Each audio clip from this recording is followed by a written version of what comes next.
Fala galera, tudo beleza? Vamos embora para mais um Sincerão da Galera? Sim, vamos falar agora do Monday Night Raw, onde eu vou reagir aos comentários de vocês no vídeo do último Monday Night Raw. Vamos que vamos, não deixa de ajudar o nosso canal, clica aqui embaixo, senta o dedo no like para divulgar nosso vídeo para mais pessoas e se inscreve no canal, a gente está querendo chegar naquele número mágico de 25 mil até o final do ano, beleza? Vambora, vamos para o mais um Sincerão da Galera, começando com o Leonardo Lira, que vai falar sobre shows fora dos Estados Unidos, né? Impressionante que as coisas só acontecem fora dos Estados Unidos. O esforço é mínimo nos Estados Unidos, chega a ser cômico. Eu acho, Leonardo, que não é bem essa a ideia. Eu acho que a ideia da WWE é fazer shows bons em locais que eles não costumam ir com tanta frequência, né? A gente sabe que a WWE sempre vai para Londres, mas eles geralmente vão para Londres uma vez por ano, ao contrário de outras cidades nos Estados Unidos que eles vão duas, três vezes.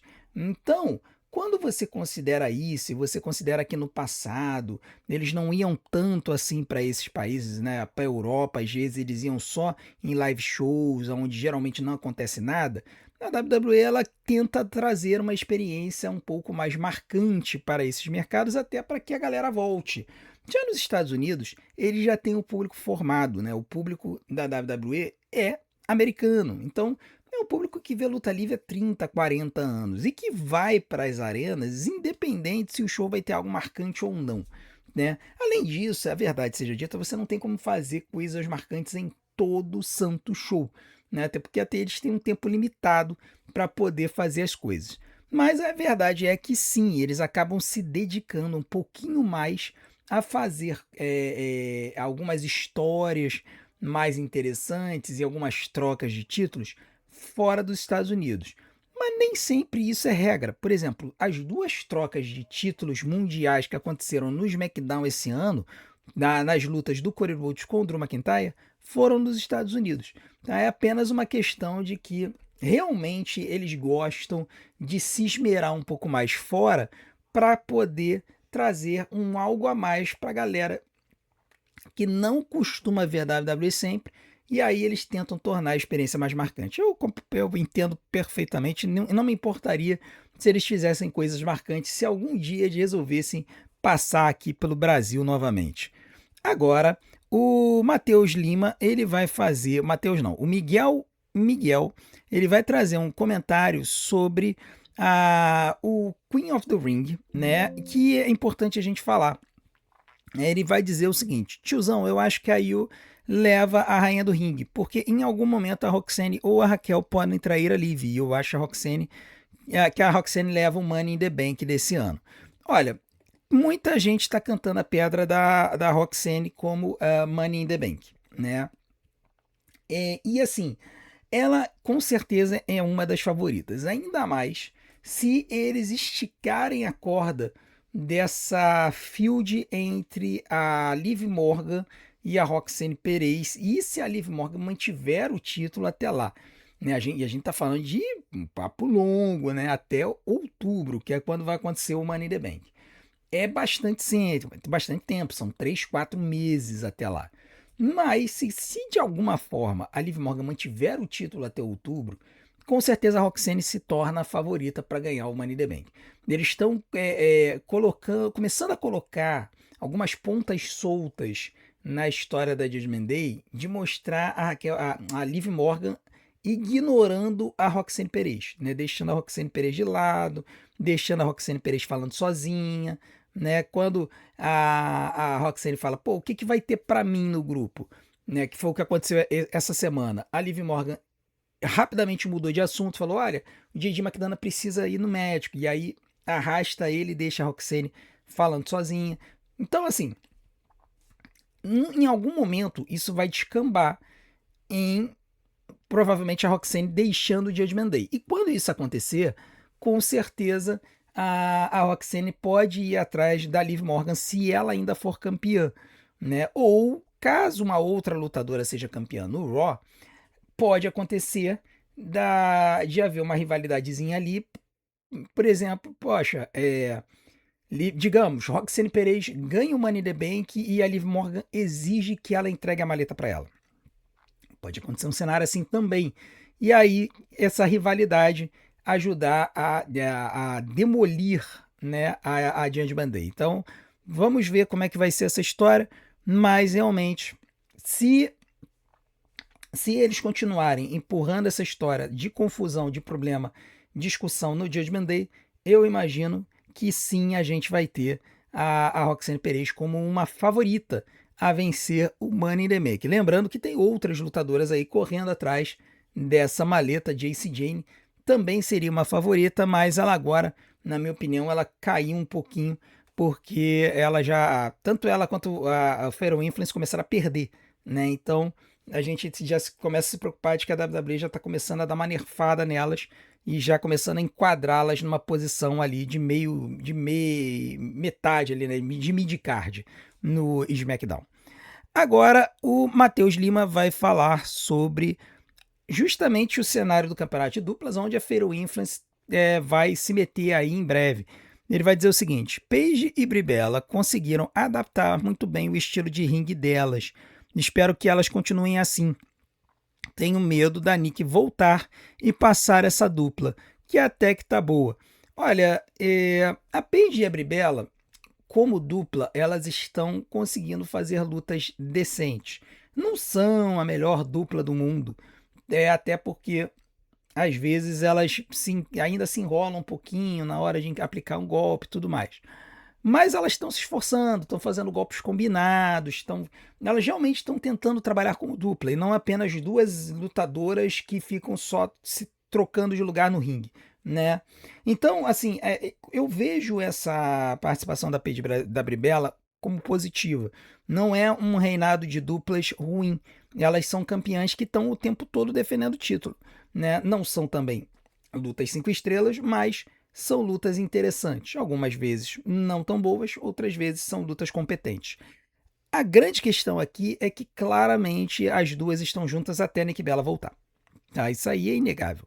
Quando a Nikki Bella voltar, ela vai se juntar a Brie Bella, as duas vão trair a Paige, a Nikki Bella vai voltar a ser campeã de duplas e a Paige vai ser descartada e vai arranjar alguém para fazer uma feud com as duas, tá? Quem vai ser a gente não sabe, pode ser uma AJ Lee, pode ser uma Tatum Paxley, pode ser uma Lara Valkyria, se bem que a Lara Valkyria acabou de tornar Rio, né? Então, assim, tem várias situações que poderiam conduzir para uma dupla, para rivalizar com as Bella Twins, né? A Paige mais alguém.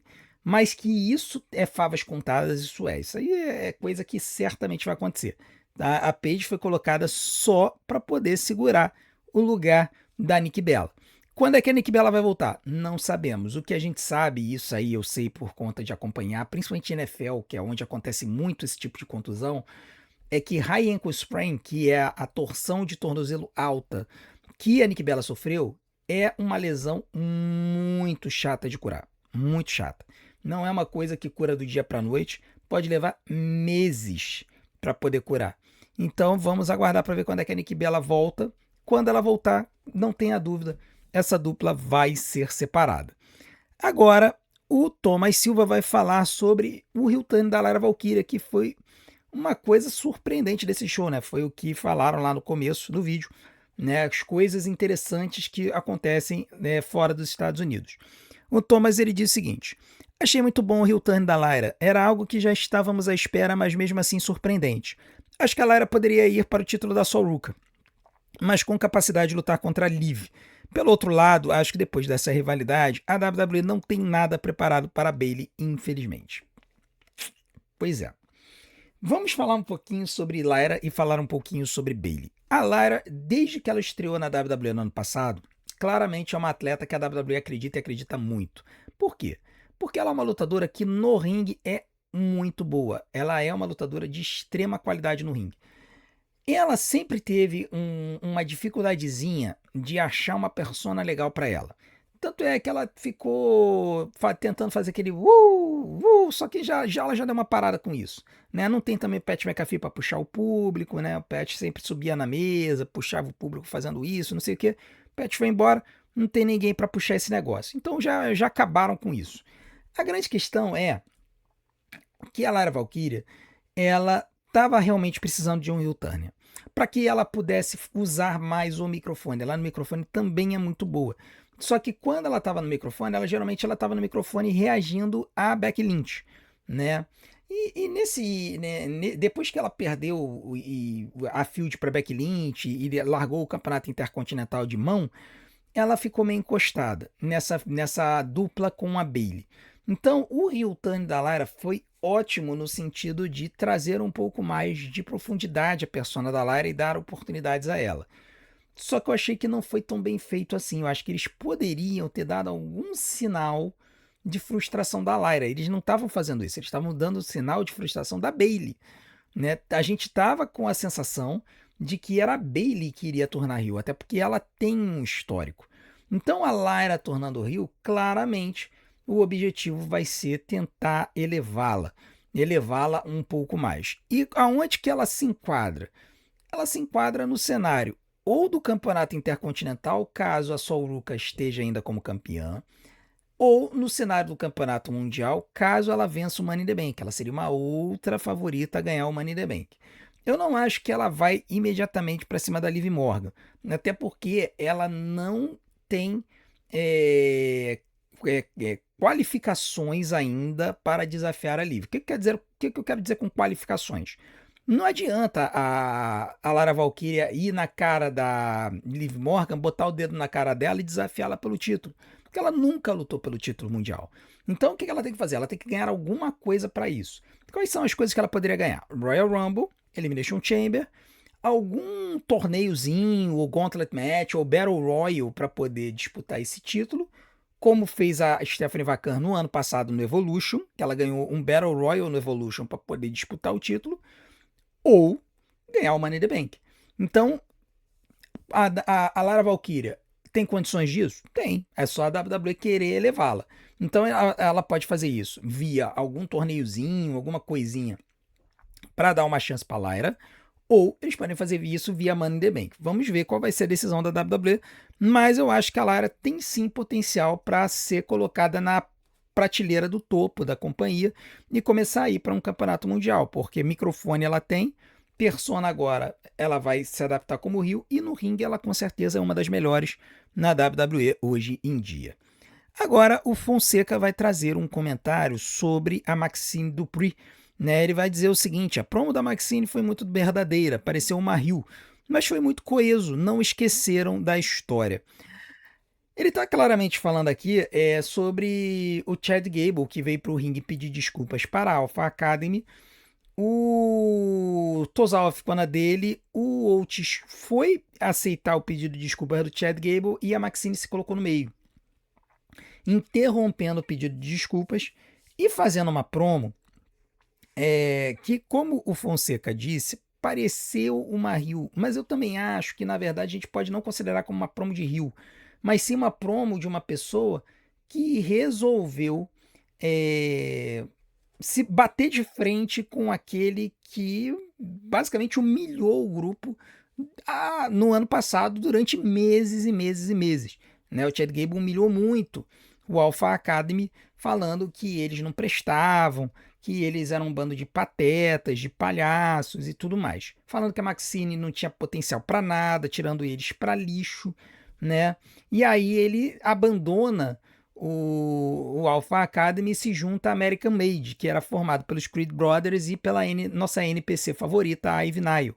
Então, quando isso acontece, o Alpha Academy começa a rivalizar com eles e tudo mais, e aí o Chad Gable acaba depois eventualmente se afastando. A verdade é que a promo da Maxine, ela só falou verdade. Ela só falou verdades, assim. Ninguém é obrigado a aceitar as humilhações que o Chad Gable fez eles passarem, né? Vocês se lembram, né? Ele esculachou o Tozawa, ele ameaçou dar cintadas no Oates, numa cena assim bem esquisita, se você for parar para pensar. Então, quando você observa tudo isso, ninguém é obrigado a aceitar isso. Ninguém é obrigado a chegar e aceitar o pedido de desculpas logo de cara, assim, tipo, só desculpas? Não, peraí, tem que fazer algo mais para você poder compensar tudo aquilo que você fez no passado. Eu acho que vai ter uma história de uma influenciazinha aí da Division na fala da Maxine. E aí sim, a gente pode ver uma virada da Maxine para a vilania se ela se unir à Division.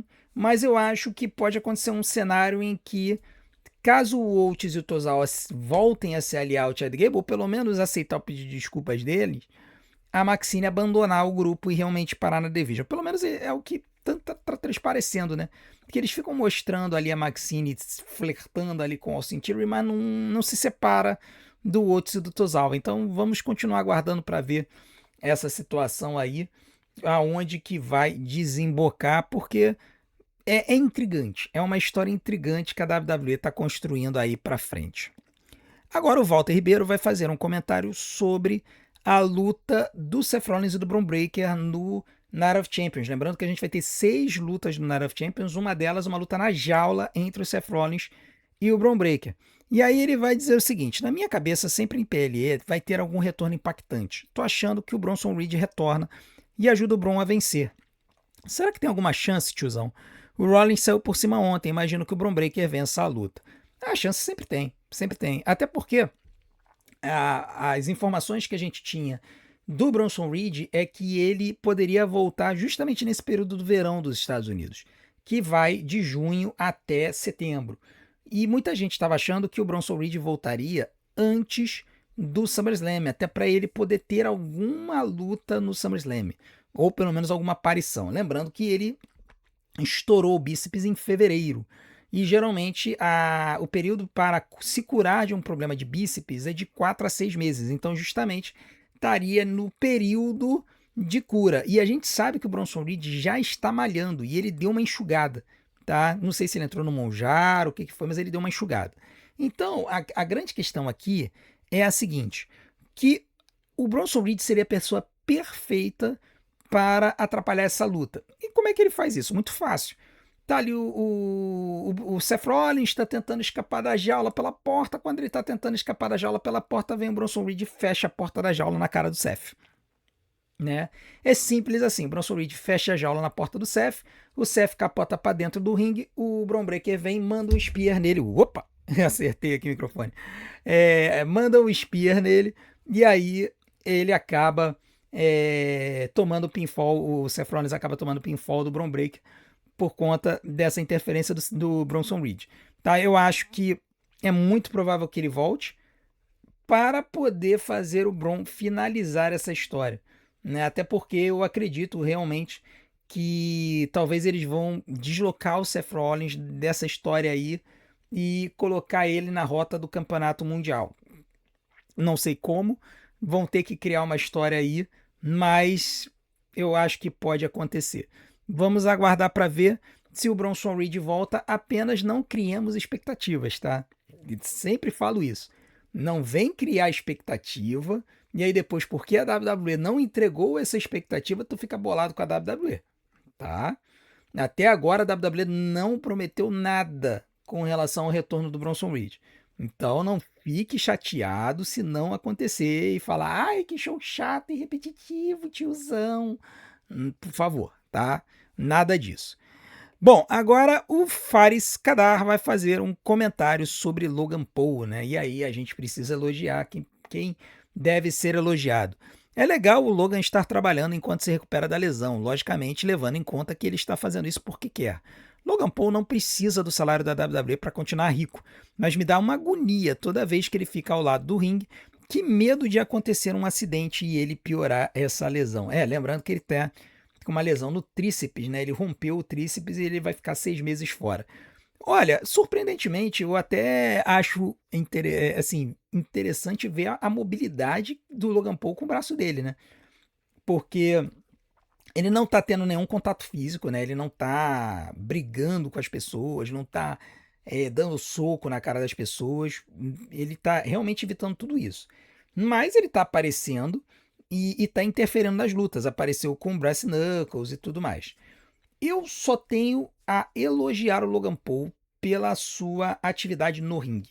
Tá? A gente sabe que fora do ringue o cara é um picareta, né? Ele deu uma volta aí Ele já deu várias voltas em pessoas com cursos genéricos de YouTube. Agora ele deu uma volta no pessoal que tinha investido na compra lá do card do Pikachu. E aí, quando o card começou a valorizar, ele recomprou a cota que as pessoas tinham investido sem fazer a devida correção, apesar de que o card já tinha valorizado. E aí as pessoas só descobriram isso agora quando foram receber o investimento, descobrindo que o investimento já tinha sido recomprado lá atrás. Então, assim, fora do Jinx, o cara é um picareta. Mas na história ali, na WWE, ele precisa ser elogiado pelo fato de que o cara ele poderia estar sim nos bastidores, ele poderia estar descansando, ele poderia estar cuidando desse braço, mas ele continua aparecendo na televisão. Tá? Isso é legal. Isso é uma coisa que mostra que ele está dedicado em fazer a carreira dele na luta livre. Tá? Então, é lógico que sempre dá um nervoso, que ele pode acabar se lesionando de novo e ficando mais tempo fora. Mas eu acho que, cara, a WWE tem feito isso de uma forma segura para que ele possa participar e ainda assim se manter inteiro ali, não se lesionar. Então, pelo menos para as histórias, para a Division é ótimo. Até porque a Division está sem o Paul Heyman, que tomou aquele spear do Bron Breakker na barricada. Então o Logan Paul ele acaba servindo como esse manager que o grupo tanto precisava. Agora, o Rafael vai fazer um comentário sobre a troca do título de duplas, né? É uma situação que aconteceu nesse último show que vale a pena a gente destacar. Ele vai dizer o seguinte: fico feliz demais pela vitória dos Street Profits, uma das melhores duplas atualmente. Pena que a WWE destruiu a divisão de duplas e não tem muitas duplas para eles lutarem. Provavelmente vai subir alguma da NXT para aumentar a divisão. Cara, tem umas coisas que eu confesso que eu não estou entendendo na WWE ultimamente, tá? Uma delas é essa coisa de eles dizerem que eles querem reconstruir a divisão de duplas. Só que eles estão pegando todas as duplas da WWE e estão mandando para as cucuias. Estão mandando essas duplas para as cucuias. Vou dar alguns exemplos. Nós tivemos o Morocini Machine Guns mandado embora da companhia recentemente. Nós temos algumas duplas de lutadores muito boas que não são utilizadas. Por exemplo, nós temos os Los Garza, que agora foram parar no México. Né? Fizeram lá, reconstruíram a stable Perros del Mal. E aí eles utilizaram o Angel Garza, o Angel, que é parente do Hector Garza, que foi um dos membros dessa stable no passado. Inclusive ele parece que participou da última versão dessa stable antes de ir para a WWE. Nós temos o Cruz Del Toro e o Joaquim Wild, que estão sumidaços. Sumidaços. E nós temos agora, lá nesse grupo Perros del Mal, nós temos o Bronconima, que é do OTM, uma dupla que poderia estar subindo para o main roster. Então, quando a gente considera toda essa situação, a gente pensa assim, cara, da onde que eles vão tirar duplas para o main roster? Porque hoje, na NXT, também tá me dando uma esvaziada. De dupla mesmo lá, hoje nós temos o Rankin Tank, nós temos o OTM, que agora tá com essa treta lá com o pessoal na AAA. Nós temos o Vanity Project, que são os campeões de duplas. E aí, cara, às vezes você tem umas duplas aleatórias, tipo no Andrade o Romeo Moreno e tal, o Sean Legacy e o Dorian Van Dux, que são lutadores que eles pegaram, juntaram e falaram, ó, se junta aí, se virem aí um pouquinho no cenário de duplas e tudo mais. Tem o Buff Wright também. Nenhuma dessas duplas, as únicas duas duplas que eu veria subindo hoje para o main roster seriam o OTM e seria o Rankin Tank.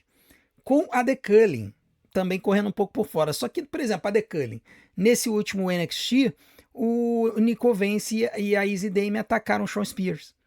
Tornaram para cima do Shawn Spears. Então, outra dupla se separou na NXT. Então, o que eu tô querendo dizer é, a WWE, eles dizem uma coisa, mas eles agem de forma contrária. Então, eu realmente não sei da onde eles vão tirar a dupla para poder subir pro main roster.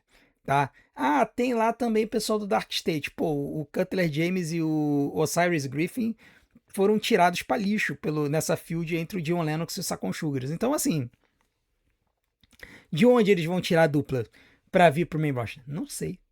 A verdade é que parece que o que eles vão fazer é vão fazer os campeões os caras vão ser campeões ou vão se tornar campeões e aí eles vão pinçar duplas para poder fazer fields com esses caras e vão esticar essa field por um tempo. Não vai ter uma divisão, entendeu? Eu acho que é isso que eles vão fazer. Eles fizeram isso com Damian Priest e o R-Truth, pinçaram os dois, botaram eles como campeões, colaram os MFTs neles e o Demise e o Kit Wilson pra de vez em quando ficar ciscando ali e tal, mas cara, no momento em que acabar essa field dessa galera, eles vão acabar com o Damian Priest e o R-Truth, vão separar eles e aí vão plugar uma outra dupla no lugar.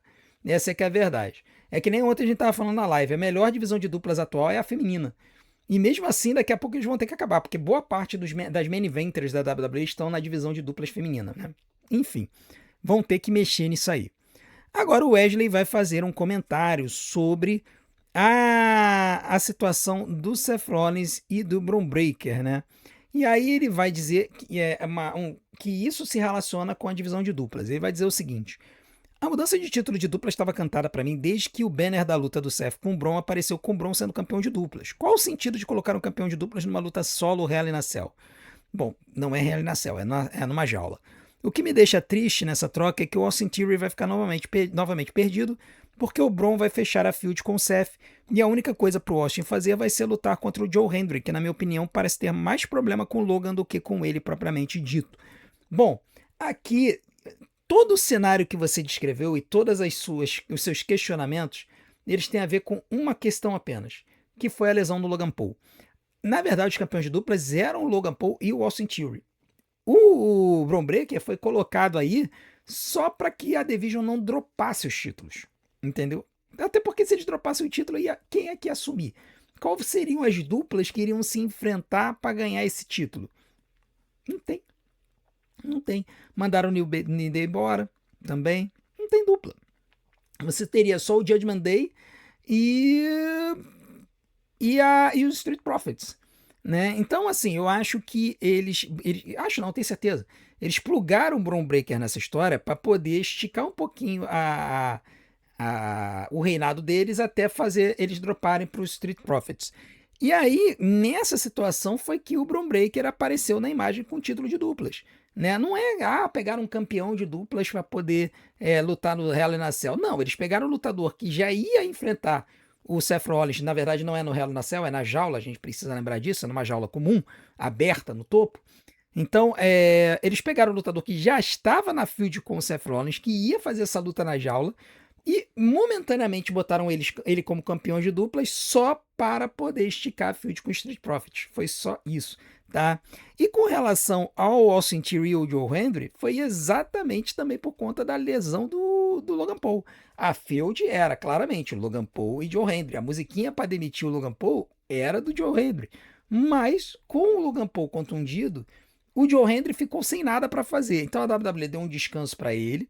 E aí agora trouxe ele de volta para fazer uma feud com o Logan Paul, mas uma feud de proxy, né? Tipo assim, eu não vou quebrar você porque eu não posso tocar em você, mas eu vou quebrar os seus amigos.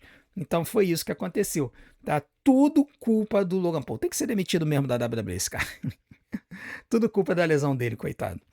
Agora o Matheus Henrique vai fazer um comentário sobre o Montesford, que é assim, olha, uma coisa que eu devo dizer que às vezes o pessoal tem umas opiniões meio estranhas, tá? E eu não sei se isso aí é influência da narração brasileira, o que é, mas a gente precisa dizer isso. Street Profits campeão, legal, show, mas sinceramente não gosto do Montesford. Acho que ele não é objetivo na hora de finalizar a luta. Ele sempre faz uma firula a mais antes de fazer a contagem até 3. É sério isso? É sério isso? Não, tudo bem, assim, eu respeito a opinião de qualquer um. Mas, cara, você pegar o Montesford, que é um excelente lutador, um dos melhores lutadores da companhia hoje, uma persona interessante, o cara proma bem pra caramba, e você tirar ele pra nada. Não, assim, não é tirar ele pra nada, né? Mas você dizer, pô, não gosto dele porque ele faz firula antes de fazer o pinfall. Amor de Deus, né? A verdade é que, aliás, é uma coisa que eu não consigo entender. É essa sanha dos narradores brasileiros de ficar dizendo que o Angelo Dawkins é melhor do que o Montesford. Os caras estão viajando na batatinha, né? O Montesford é o melhor dos dois, é o cara que está destinado a ser uma estrela se a WWE algum dia investir neles. Não é o Angelo Dawkins, é o Montesford. Tá? Agora, é, assim, é engraçado. Cada um ele vai gostar de um lutador e vai tirar alguma coisinha, não vai gostar de alguma coisa. Tem um monte de lutador aqui que eu não gosto por causa de detalhes. Mas, assim, eu vou ter que discordar da sua opinião. O Montesford, ele é um dos lutadores com maior potencial na WWE hoje. Eles podem fazer do cara uma estrela. É só a WWE querer, na minha opinião. Mas respeito a essa opinião, apesar de discordar dela veementemente.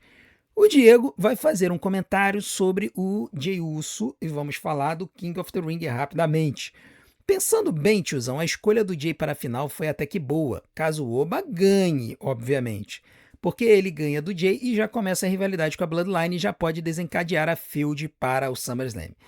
É isso que a gente tem tentado colocar assim na nossa cabeça, né? Como sendo a melhor solução para essa questão toda do Oba Femi. Porque se você parar para pensar, se a WWE realmente quiser elevar o Oba Femi para um nível ainda mais estratosférico, nada melhor do que derrotar o cara que o povo mais odeia nas mídias sociais. E aí a WWE ela ganha de volta esse pessoal que ficou bolado porque o Jey Uso se classificou até a final do torneio. E aí a lógica é essa, né? O Oba Femi ele derrota o Jey Uso, talvez com interferência do Jimmy Uso, talvez com interferência do Jacob Fatu, talvez com interferência do Solo Sikoa, talvez com interferência do Rikishi, talvez com interferência do Zilla Fatu, talvez com interferência da mãe e da avózinha do Jey Uso. Mas a verdade é que o Oba Femi vencendo o Jey Uso, realmente ele inicia essa jornada enfrentando a Bloodline. Então faz uma lógica narrativa do Oba Femi derrotar o Jey. Porém, ainda fica o medo do Jey Uso vencer o Oba Femi. Ainda fica esse medo. Por quê? Porque aí a gente tem uma história de que o Jey Uso ele pode escolher o lutador que ele vai enfrentar no SummerSlam. E aí ele pode, em vez de escolher o Cody Rhodes, resolver escolher o Roman Reigns para querer que a sua stable, a Bloodline, reconheça a ele, Jey, como chefe da tribo. Tá? A gente já teve o Jacob Fatu, fez o combate tribal para que todo mundo reconhecesse ele. Agora o Jey pode fazer isso. E a gente sabe que o Jey é protegido na companhia. Então vamos ver o que vai acontecer aí com esse King of the Ring. Mas rapaz, olha, eu tenho muito medo da WWE fazer o Jey Uso vencer. Assim, é típico da WWE querer trollar os fãs. Já fizeram isso com o Jey Uso vencendo o Royal Rumble.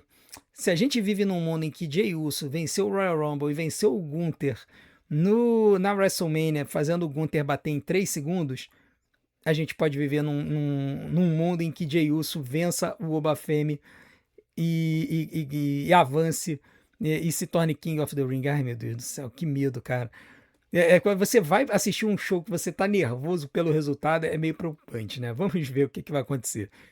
E agora, por fim, nós vamos fazer um comentário, vamos reagir ao comentário do Matheus sobre o LA Knight, né? LA Knight e o Uso que presta fizeram uma luta muito boa em um mundo onde Jey Uso, o Uso que não presta, foi campeão mundial.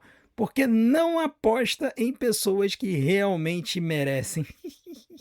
O cara deu uma surtadinha de leve aqui, né? O que a gente pode fazer? O Jey Uso acabou engajando com aquele movimento It e o Jimmy Uso acabou ficando para trás. A verdade é que se o Jimmy Uso tivesse feito o It e tivesse ganhado o engajamento da galera, a gente estaria num mundo em que o Uso que presta seria ex-campeão mundial e o Uso que não presta seria o apoio dele, né? Mas, enfim, a WWE parece que desde o começo sempre quis apostar no Jey, até porque eu acho que foi o Jimmy que teve problema na justiça, tá? Foi justamente quando eles estavam separando o Jey e o Jimmy teve problema na justiça, problema de dirigir alcoolizado e tal. E eu acho que foi quando a WWE resolveu passar a apostar um pouquinho no Jey. Enfim, com relação ao LA Knight, O LA Knight sim fez uma luta muito boa com o Jimmy Uso. O Jimmy Uso também tem qualidade no cartório, né? Ele merece os nossos elogios. Agora, o que a WWE vai fazer com essa feud aí do LA Knight com a Bloodline é que a gente não sabe, né? O pessoal notou bem que essa feud aconteceu 3 anos atrás. Por que eles estão ressuscitando ela se não vão fazer o LA Knight de campeão mundial, né? Se não vão servir para elevar o LA Knight, por que eles estão com isso, né? Vamos aguardar para ver o que a WWE tem para nós. Vamos esperar que a WWE faça boa com o LA Knight. Eu acho que não vai fazer, não. O LA Knight vai servir de bucha de canhão para Bloodline, mas vamos aguardar, né? A esperança é a última que morre. Ela morre, mas é a última. Beleza, galera?